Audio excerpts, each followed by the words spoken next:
बहुजन समाज की हर खबर पाने के लिए सब्सक्राइब करें अम्बेडकर पीपल्स वॉइस और बेल आइकन दबाएं।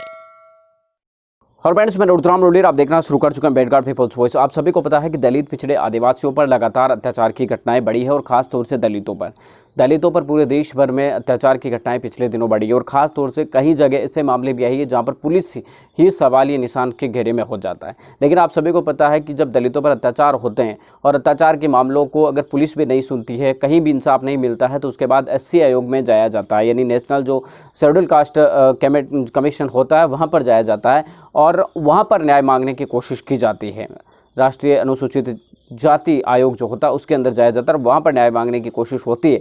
लेकिन मैं आपको बताने की कोशिश करूँ तो करीब 100 दिन हो गए मोदी सरकार के अंदर राष्ट्रीय SC आयोग ही नहीं है, यानी कि राष्ट्रीय आयोग के पूर्व जो अध्यक्ष थे रामशंकर कठेरिया, उनका कार्यकाल 100 दिन पहले पूरा हो गया था और उसके बाद अभी तक आपको बता दें कि किसी भी प्रकार से कोई भी व्यक्ति को ना तो अध्यक्ष है, ना उपाध्यक्ष है और ना ही आपको मैं बताने की कोशिश करूँ तो कोई जो है कमेटी है, यानी कि किसी प्रकार की कोई कमेटी या सदस्य SC आयोग में इस समय नहीं है। वर्तमान के अंदर SC आयोग ही नहीं है।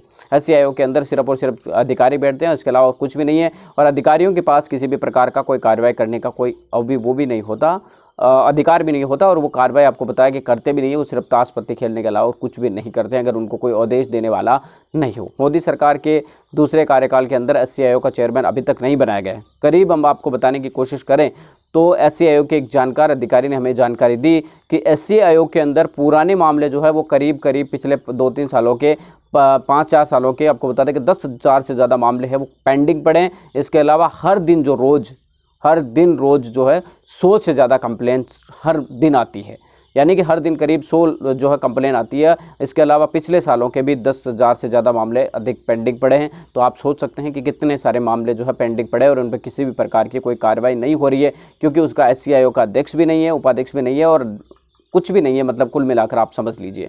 अब आप सोच सकते हैं कि अनुसूचित जाति जनजाति आयोग को नहीं होने के कारण ऐसे समुदाय को या दलितों को न्याय कैसे मिलेगा। मिलेंगे इस वीडियो नए अपडेटों के साथ, तब तक आपसे लेते विदा। लाइक कीजिए, कमेंट कीजिए, शेयर करना बिल्कुल